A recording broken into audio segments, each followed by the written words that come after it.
তুই তো ছিলি আবিরের সাথে, কি হয়েছে বল। চাচ্চু, আমি তো ভাইয়ের সাথে বের হয়েছিলাম, কিন্তু পরে আমি পার্টি অফিসে চলে গিয়েছিলাম, তাই সঠিক জানি না। মেঘ যেন কিছুই বুঝতে পারছে না। বাড়িতে এসেছে 7-8 ঘন্টা হয়ে গেছে মানুষটার, অথচ সে এখনো দেখেইনি তাকে। তার মধ্যে আবার কি অঘটন ঘটিয়েও ফেলেছে। সে শুধু চাচ্চু আর ভাইয়ার মুখের দিকে তাকাচ্ছে বারবার। আহমদ আলী খান গম্ভীর স্বরে তানভীরকে বললেন, সে তো তোমার ভাই কম বন্ধু বেশি, তাকে বলে দিও কোনো প্রকার মারপিট আর রাজনীতিতে যেন না জড়ায়। আর এটাও বলে দিও তাকে, তার বয়সটা কিন্তু আমি পার করে এসেছি। তাকে দেশে এনেছি মারপিট করার জন্য না, আমাদের ব্যবসার হাল ধরার জন্য।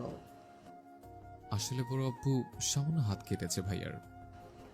থাক, আমায় কিছু বোঝাতে হবে না। কোনটা মারপিটের কাটা আর কোনটা কেটে যাওয়া আমি তো বুঝি। তুমি তো নিজের রাস্তা বেছে নিয়েছো, অন্তত তাকে বোঝাও এসব যেন না জড়ায়। জি বড় আব্বু। মেঘ আচমকাই প্রশ্ন করে বসে। কি হয়েছে? তানভীর মেঘের দিকে চোখ রাঙিয়ে তাকিয়ে বলে। তুই চুপচাপ খা। ইকবাল খান বড় ভাইয়ের দিকে তাকিয়ে বলে, আবির কেন মারামারি করবে? এত বছর বাইরে ছিল ছেলেটা, এখানে ওর কি এমন শত্রু আছে? বাড়ির সবার মধ্যে নীরবতা, কেউ কোনো কথা বলছে না। মেঘ মনে মনে ভাবছে, আবির ভাইয়া মারপিট করেছে, কিন্তু কেন? এত বছর ভাবতাম আমার ভাই পচা রাজনীতি করে, আমায় শাসন করে, কিন্তু আবির ভাই তো দেখা যাচ্ছে পুরাই হিটলার। কোনো এক আশঙ্কায় আবিরের মাথায় চিনচিন ব্যথা অনুভব হয়।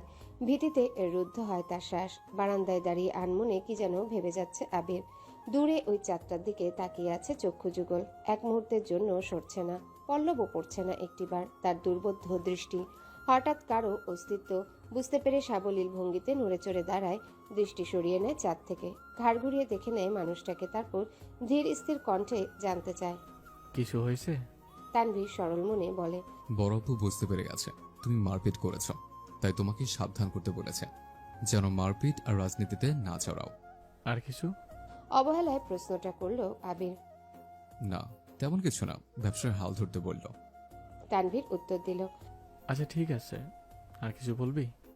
ভাইয়া, মাথা ঠান্ডা করো তুমি, বাদ দাও প্লিজ। আমি তোমাকে শুধু জানিয়েছিলাম বিষয়টা, তুমি যে এইভাবে দেশে চলে আসবে আর এইভাবে ঝামেলা হবে, এটা আমি ভাবতে পারিনি। বুঝতে পারলে আমি আগেই ব্যাপারটা সলভ করে ফেলতাম। তুই আমায় বাদ দিতে বলছিস? বাহ। আমি ওইভাবে কিছু বলিনি ভাইয়া, যা হবার তো হয়েছে। তুমি যা করেছো এরপর আশা করি আর কিচ্ছু হবে না। তাই বলছিলাম ওইসব চিন্তা বাদ দিয়ে একটু রেস্ট নাও, অনেকটা জার্নি করে এসেছ। আচ্ছা তুই এখন যা, এরপর থেকে আমার ব্যাপারে তোকে যে কোনো কেউ কিছু বললে এটা সবাইকে বলে দিস। এত বছর বাইরে ছিলাম, এখন তো বাড়িতে আসছি, যার যা কথা সব যেন আমায় বলে সরাসরি। আর আগামীকাল 12টার আগে কেউ যেন ডাকতে না আসে আমায়। আচ্ছা, আমি আসছি। এতক্ষণে মেঘে ঠেকে গেছে চাঁদ। অসীম দূরত্বে তাকিয়ে কি যেন ভাবছে ছেলেটা। তারপর রুমে ঢুকে দরজা আটকে ব্যাগ থেকে একটা সিগারেট বের করে বারান্দায় বসে সিগারেট জ্বালিয়ে ঠোঁটে ধরে। দৃষ্টি পড়ে দূরে গাছের পাতার ফাঁকে ল্যাম্পপোস্টের ক্ষুদ্র আলোর দিকে। তার নিচে 2-3টা কুকুর আপন মনে চিল্লাচিল্লি করছে। সিগারেট খাওয়াটা আবিরের নিত্যদিনের অভ্যাস না। যখন সে খুব রাগান্বিত বা চিন্তিত থাকে, বা যখন নিজেকে কন্ট্রোল করার সব শক্তি হারিয়ে ফেলে, তখন সিগারেটের ধোঁয়ার মধ্যে নিজের কষ্ট, রাগ, চিন্তার অভিমানগুলোকে উড়িয়ে দেয়। সিগারেটে কয়েকটা টান দিয়ে সিগারেটটা ফেলে দেয়। তারপর টান টান হয়ে শুয়ে পড়ল নিজের বিছানায়। মাথার নিচে দুহাত রেখে চোখ বুজল। মেঘ খাবার খেয়ে রুমে এসে 2 থেকে 3 ঘন্টা টানা পড়াশোনা করলো। এইচএসসি পরীক্ষা শেষ হলো, 1 মাসও হয়নি, কিন্তু পড়াশোনা যেন 3 গুণ বেড়ে গেছে। অ্যাডমিশন একটা মস্ত বড় যুদ্ধ, আর যার একমাত্র অস্ত্র হলো পড়াশোনা, তার সাথে অঙ্গাঙ্গিভাবে জড়িয়ে আছে ভাগ্য। এইচএসসির রেজাল্ট কবে দিবে ঠিক নেই, পাশ করবে কিনা তাও জানা নেই, কিন্তু অনিশ্চিত ভবিষ্যতের জন্য প্রস্তুতি আগেভাগেই নিতে হচ্ছে। বয়সের তুলনায় মেয়েটা পড়াশোনা একটু বেশি এগিয়ে গেছে। 18 বছর বয়সে পা দিল, সবেমাত্র 2 মাস হয়েছে তার মধ্যে এইচএসসি পরীক্ষা শেষ। কয়েক মাস পরে সে স্নাতক শিক্ষার্থী হতে চলেছে। ভাবতেই কেমন যেন নিজেকে বড় বড় মনে হয় মেঘের। পড়াশোনা শেষ করে নিজের বিছানায় শুয়েছে, হাতে তার নতুন মোবাইল, কিন্তু করবে কি সে? না আছে ফেসবুক, আর না আছে অন্য কোনো অ্যাকাউন্ট। ইউটিউবে ঢুকে কয়েকটা ভিডিও দেখে মোবাইল রেখে দেয়, শুয়ে ভাবতে লাগে। আবির ভাইয়াকে ধন্যবাদ জানানো দরকার। কিন্তু সে তো ভয়ে দাঁড়াতেই পারবে না আবিরের সামনে। পুরনো স্মৃতিগুলো ভাবতে থাকে। মেঘ সবে মাত্রই 5ম শ্রেণীতে উঠেছিল। বয়সের গণ্ডি 9 থেকে 10-এর মাঝামাঝি। তখন মেঘের একটা বন্ধু হয়েছিল, নাম জয়। ছেলেটাকে স্কুলে নতুন এসে বন্ধুত্ব করেছিল মেঘের সাথে। ছোটবেলায় পিচ্চিদের বন্ধুত্ব যেমন ছিল, চকলেট শেয়ার করা, টিফিন শেয়ার করা, একসাথে খেলাধুলা করা, একটা সপ্তাহ হয়নি তাদের বন্ধুত্বের। 7 দিনের মাথায় আবির স্কুলে গিয়ে মেঘকে আর জয়কে একসাথে খেলতে দেখে। স্কুলের সবার সামনে মেঘের গালে কয়েকটা থাপ্পড় বসিয়ে দিয়েছিল। তোকে যদি আর কোনোদিন কোনো ছেলের সাথে কথা বলতে বা খেলতে দেখি, তাহলে তোর খবর আছে। তারপর বোনকে টানতে টানতে বাড়িতে নিয়ে আসে। একটাবার বোনের দিকে তাকিয়েও দেখেনি, দুগালে আবিরের 5 আঙ্গুলের দাগ বসে গেছিল। সেই যে থাপ্পড় দিয়েছিল মেঘ, 1 সপ্তাহ জ্বরে পড়েছিল। মেঘ ছোটবেলা থেকেই খুব অভিমানী ছিল। সেই ছোট্ট মেয়েটাই থাপ্পড়ের ভয় আর আতঙ্কে আর কখনো আবিরের দিকে চোখ তুলে তাকায়নি। কথা বলা তো দূরের বিষয়, আবির বাসায় থাকাকালীন রুম থেকে বেরই হয়নি মেঘ বালিকা। আবিরও কখনো খোঁজ নেয়নি মেয়েটার। ছোট্ট মেঘের মনে তখনই জন্ম নেয় আবির ভাইয়ের প্রতি অভিমান, সীমাহীন অভিযোগ, কষ্ট আর বিতৃষ্ণা। 2 বছর পর দেশ ছাড়ে আবির। এই সময়ের মাঝে মেঘ আবিরের সাথে এক টেবিলে খেতেও বসতো না। আবিরকে দেখলেই যেন ছুটে পালাতো মেঘ। আবির বিদেশে চলে যাওয়ার পর মেঘ আবিরের ভয় থেকে নিজেকে সাবলীল করে আপন ও মনে রাজত্ব করতে থাকে খানবাড়িতে। আবিরের পাশের রুমটাই তার দখলে চলে আসে। আবির থাকলে হয়তো কখনোই সেই রুমে আসতো না। বিদেশে যাওয়ার পর আবির সবার সাথে ভিডিও কলে কথা বলেছে, কিন্তু কথা হয়নি মেঘের সাথে। 2-1 বার মেঘের কথা জিজ্ঞাসা করেছিল ঠিকই, কিন্তু মেঘ আতঙ্কে কথা বলতেই চায়নি। এরপর থেকে আবিরও কখনো মেঘের কথা জিজ্ঞাসা করেনি। এত বছর পর ভাই বাড়ি এসছে, এখনো দেখা হয়নি তার সাথে। এরই মধ্যে মারপিট করে ফেলেছেন। ছোটবেলার অনুভূতি প্রকাশ করতে না পারলেও আজ আবিরের কর্মকাণ্ডের কথা শুনে মেঘের মনে একটা নামই ঘুরপাক খাচ্ছে, সেটা হলো হিটলার। হিটলারের সাথে আবিরের কতটা মিল বা বেমিল তা বিবেচনা করার বিন্দু পরিমাণ ইচ্ছে নেই তার। মাথায় একটাই চিন্তায় ঘুরছে, ধন্যবাদ জানানো উচিত, কিন্তু সে কি আদৌ? কথা বলতে পারবো না হিটলারের সাথে। এসব ভাবতে ভাবতে ঘুমিয়ে পড়ল সে। ভোরবেলা থেকে বাড়িতে রান্নার ধুম পড়ে যায়। 3 ভাই সকাল সকাল খেয়ে অফিসে চলে যায়।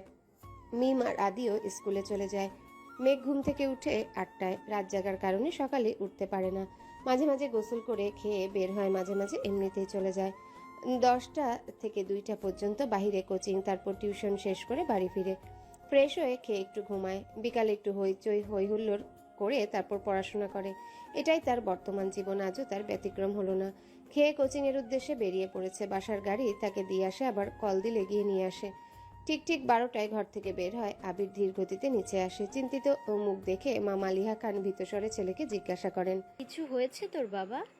আবির মুখের ভারী ভাব বজায় রেখে উত্তর দিলেন, কিছু হয়নি, খেতে দাও। ছোটবেলার চঞ্চলতা ছিটে ফোটাও নেই ছেলেটার মধ্যে। এটা ভেবেই বারবার হতাশ হচ্ছেন মালিহা খান। হঠাৎ চোখে পড়ে ছেলের হাতে ব্যান্ডেজের দিকে, হাতটাও ফুলে গেছে অনেকটা। আবির খাবার খাচ্ছে আর তার মা শান্ত স্বরে ছেলেকে বুঝাচ্ছেন। এটা করো না, সেটা করো না। মনে হচ্ছে 5 বছরের শিশু, সে আগুন পানি চিনে না। যদিও বাবা মায়ের কাছে সন্তানেরা সারা জীবন শিশুই থাকে। খাওয়া শেষে মায়ের কাছ থেকে বিদায় নিয়ে বেরিয়ে যায় আবির। মেঘ বাড়ি ফিরেছে 1 ঘন্টা হবে। শাওয়ার নিয়ে নিচে এসেছে খেতে। খাওয়া শেষ। তানভীর রুমে থেকে ছুটে এসে জিজ্ঞাসা করে, বড় আম্মু, ভাইয়া কোথায়? আতকে ওঠেন মালিহা খান। তো 2-3 ঘন্টা আগেই খেয়ে বের হয়েছে। কেন? ইস, মিস করে ফেললাম। কি হয়েছে বাবা? মেঘ নীরবে তাকিয়ে ভাই আর বড় আম্মুর কথোপকথন শুনছে আর বোঝার চেষ্টা করছে ঘটনাটা কি।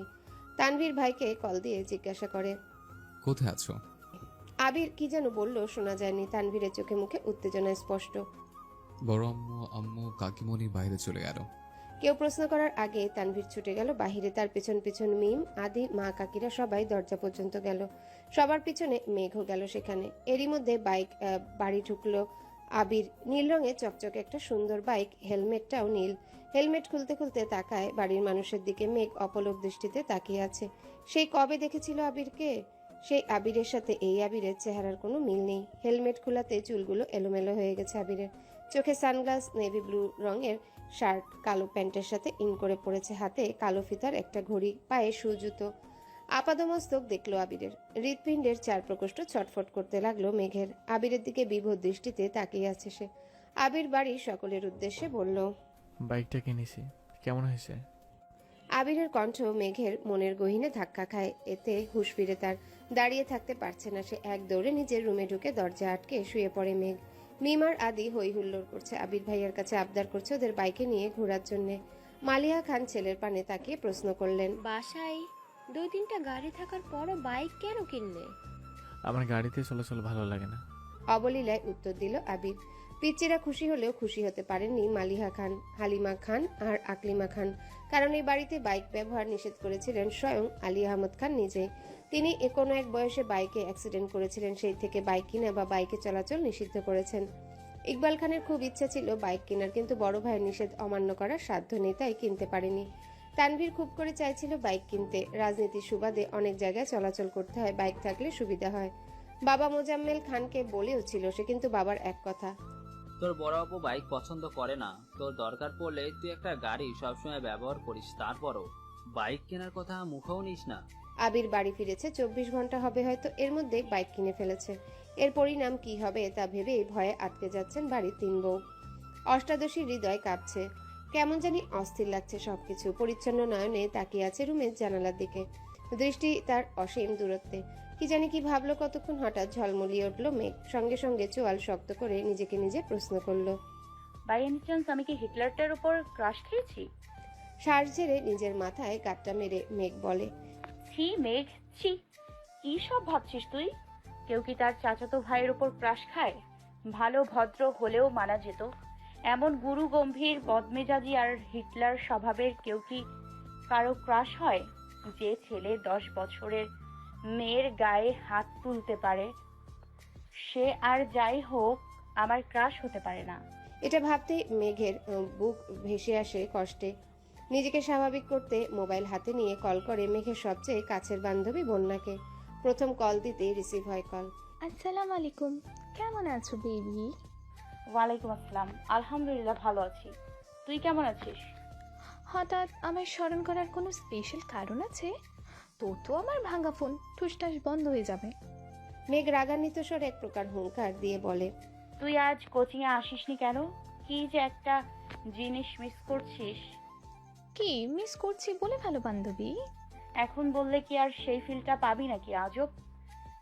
আরে বেবি বলো তুমি, কাল শুক্রবার কোচিং বন্ধ, আমার দেখা হবে রবিবারে, ততদিন সহ্য হবে না, বলে ফেলো প্লিজ। আমার হাতে এখন আইফোন 13 প্রো ম্যাক্স। মেঘের কথা বন্যা এক বিন্দু বিশ্বাস করেনি, হেসে উড়িয়ে দিয়ে বলছে, এখন বল, একটু পর 14 প্রো ম্যাক্স কিনতে যাচ্ছিস, যাকে তার ভাই একটা আধা ভাঙা ফোন দিছে ব্যবহারের জন্য, দিনে 100 বার বন্ধ হয়ে যায়, তার হাতে নাকি আইফোন। এই তুই কি ঘুম থেকে স্বপ্ন দেখে উঠলি নাকি রে? মেঘের উৎফুল্ল মেজাজ আচমকাই বিগড়ে গেল, অভিমানী স্বরে বলল, কাল আবির ভাই আসছে বিদেশ থেকে, উনি নিয়ে আসছেন আমার জন্য। তাই বল, না হয় তোর যে ভাই সে তোকে এই জীবনে ফোন কিনে দিত না, তোর বাবা দিতে চাইলেও সে আছাড় মেরে ভেঙে ফেলতো। ওয়েট ওয়েট, এই আবির ভাইটা কে রে, যে তোকে ছোটবেলায় মেরেছিল সেই? মেঘ মুখ কালো করে উত্তর দিল, হ্যাঁ আমার চাচাতো ভাই। তা তোর প্রতি এত মায়া হলো কিভাবে ওনার? জানি না, শোন তোকে কি বলি। হ্যাঁ বল। আসলে আজকে বিকেলে আবির ভাইকে দেখে ছোটখাটো একটা শখ খেয়েছি। মানে? কি সুদর্শন চেহারা, দাঁড়ানোর স্টাইল, লুক আর অগোছালো চুল দেখে আমার মনটাই এলোমেলো হয়ে গেছে। আমি মনে হয় ওনার উপর ক্রাশ খেয়েছি। মুখ ফুলিয়ে শ্বাস ছেড়ে একটু ধাতস্থ হয়ে গুরুগম্ভীর হয়ে বন্যা বলল, তোর মাথা ঠিক আছে মেঘ? তুই এত বছর যাবৎ বলছিস সেই মানুষটা তোর শৈশব নষ্ট করে দিয়েছে, আজ কৈশোরে পা দিতেই এই মানুষটার ওপর ক্রাশ খেয়ে ফেলেছিস? মানুষ রং বদলায়, কারণে অকারণে বদলায়, কথাটা এতদিন শুনেছি, কিন্তু আজ তোকে দেখে মনে হচ্ছে এই কথাটা 100% শিওর। না হয় যাকে এত বছর শত্রু ভেবে এসেছিস, আজকে তার কথা অবলীলায় বলে যাচ্ছিস। বা মেঘ বা। মেঘের নীরবতা বুঝতে পেরে বন্যা আবারও বলা শুরু করলো, এসব কোনো বিষয় না ভেবে, হঠাৎ করে দেখছিস তো তাই আহামরি সুদর্শন লেগেছে, বিষয়টা মাথা থেকে ছেড়ে ফেল, দেখবি সব ঠিক হয়ে যাবে। আমরা না দুজন দুজনকে কথা দিয়েছিলাম, একজন বিপদে গেলে আরেকজন সামলাবো, ভুলে গেলি? স্পষ্ট বোঝা গেল মেঘের বদলে যাওয়ার অভিব্যক্তি। সহসা নিজেকে সামলে আচমকায় প্রশ্ন করে বসলো,